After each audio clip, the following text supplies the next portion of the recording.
And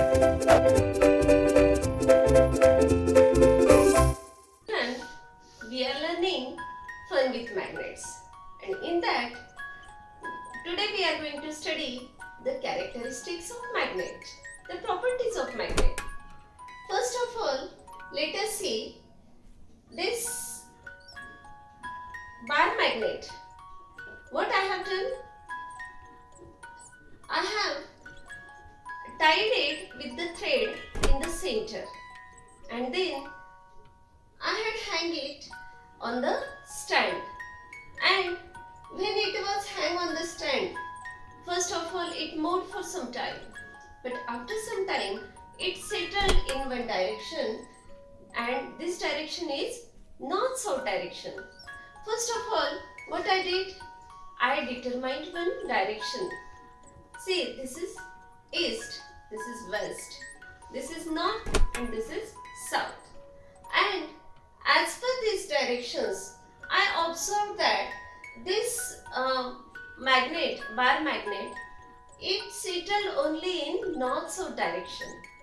When I moved it again it settled in north-south direction. That means the conclusion comes that a magnet always settles in north-south direction. Okay, and now if this point it is facing towards north, this end is called north end, or it is called north pole. And if this one is facing south, it is called south end or south pole. These are two poles, and they are written like S and N on these two poles. See, the end of the magnet that points to the north is called north pole, and it is written as N. Then the end of the magnet that points to the south pole is written as S or south pole. It is called south end or south pole of a magnet. Now what I will do, see, I had taken a paper sheet, and on that I have placed some iron fillings. Now if I move, see, I had hold this, I am holding this in the center, and now what I am doing, I am placing this here, and when I will move this magnet through this paper, then what will happen? It will, these iron fillings, they will stick to this two ends of a magnet, north pole and south pole, and there are very few iron fillings in the middle, in the other part other than these two ends. That means if you repeat this again and again, you will come to the conclusion that the magnetic force is concentrated at the two ends of a magnet, north and south. Okay, see, these iron fillings, they stick to the two poles of a magnet here. Now what I will do, I had explained you the second property also, that the magnetic force is concentrated at the two ends of a magnet. Now what I am going to do, if the magnet can be cut into two pieces, then again when it is divided into two pieces, what will happen? This will be converted into two independent magnets. That means what we will think, that this south pole, it will remain here, and this north pole will remain here, and this is the middle part. But this does not happen, dear children. What happens when we separate them? At that time, the poles also get separated.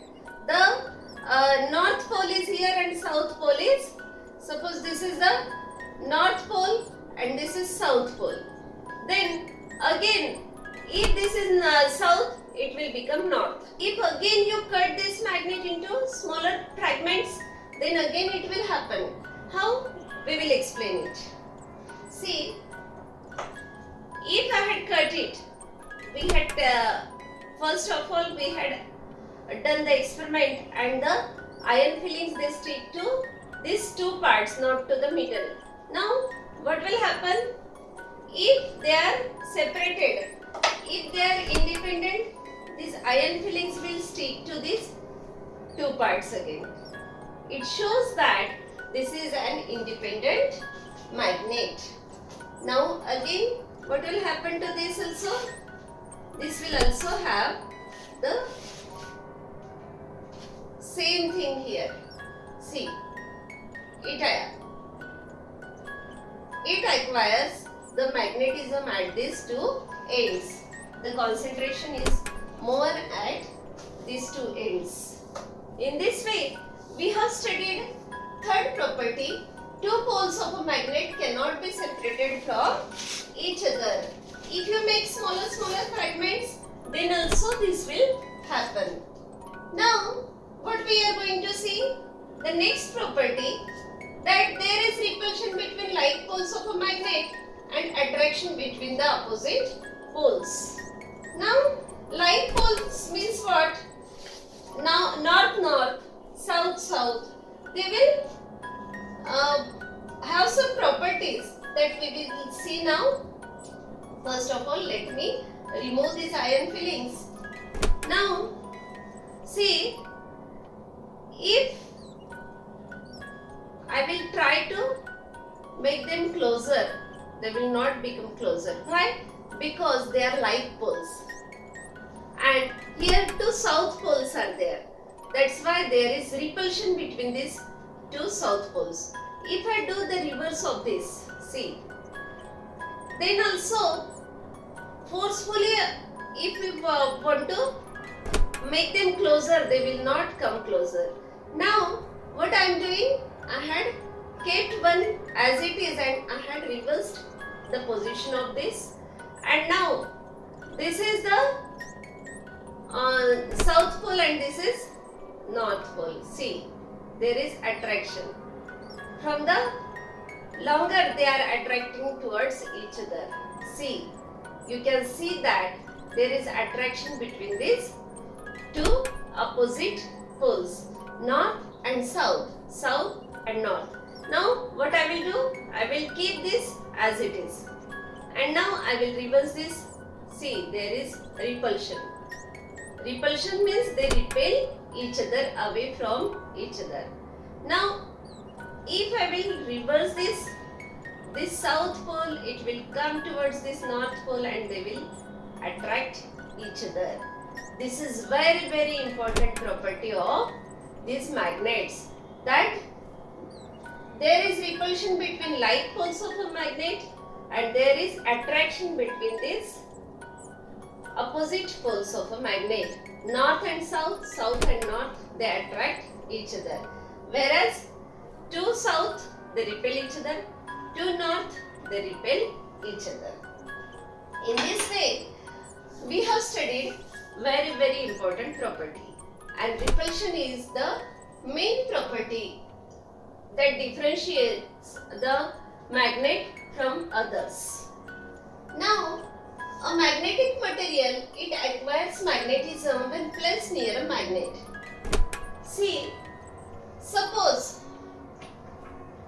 I had taken this pin. Suppose this is a iron bar. This is made up of iron and this is one magnet. Now what I will do? I will take this near the pin. See, pin gets attracted towards it. If this iron bar or iron pin, it is near the magnet, at that time it acquires some properties of a magnet because of the magnetic field.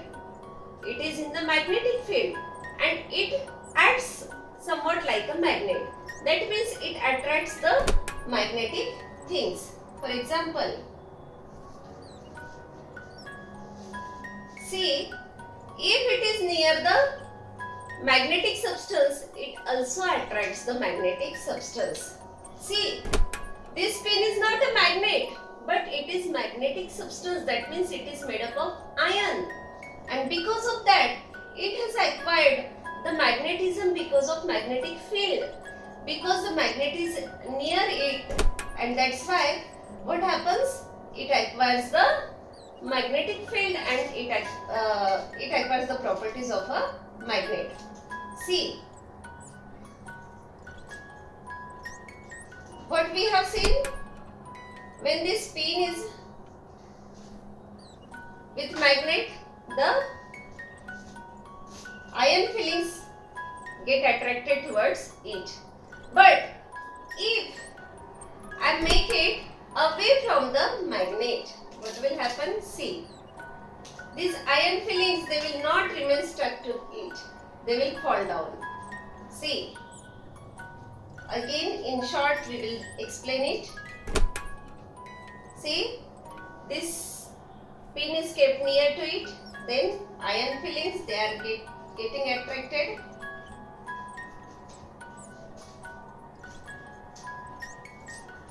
And when it is taken away from it, what happens? The iron fillings fall down. In this way, this is the induced magnetism. That means it is temporary one. When the magnetic field is near, at that time there is induced magnetism. For example, I will also do one activity here that children always do in the class. I will explain this induced magnetism and this magnetic field with the help of this. See, this pad is non-magnetic substance, wood, and then there are two nails here, and these nails, if there is no magnetic field, they will fall down. But if I am moving them with the help of this magnet, there is dancing of these nails and they move as the magnet moves. Why? Because there is the magnetic field and it can move the nails, iron objects or magnetic objects. In this way, this is nothing but induced magnetism. Again, there is one example of this induced magnetism. How we can produce magnetism in magnetic substance, that we have seen already. But suppose this is a pin, and if I will move the magnet on this iron nail or pin, at that time, if you do it for 8 to 10 times, then at that time what will happen? There will be temporary magnetism in it, induced magnetism. And because of that, what will happen? For some time it will gain the properties of magnet and it will attract the magnetic substances. See, the iron fillings, they are sticking to this. See, you can see the iron fillings are sticking to it. But as the magnetism is temporary, the iron fillings again begin to fall down after some time.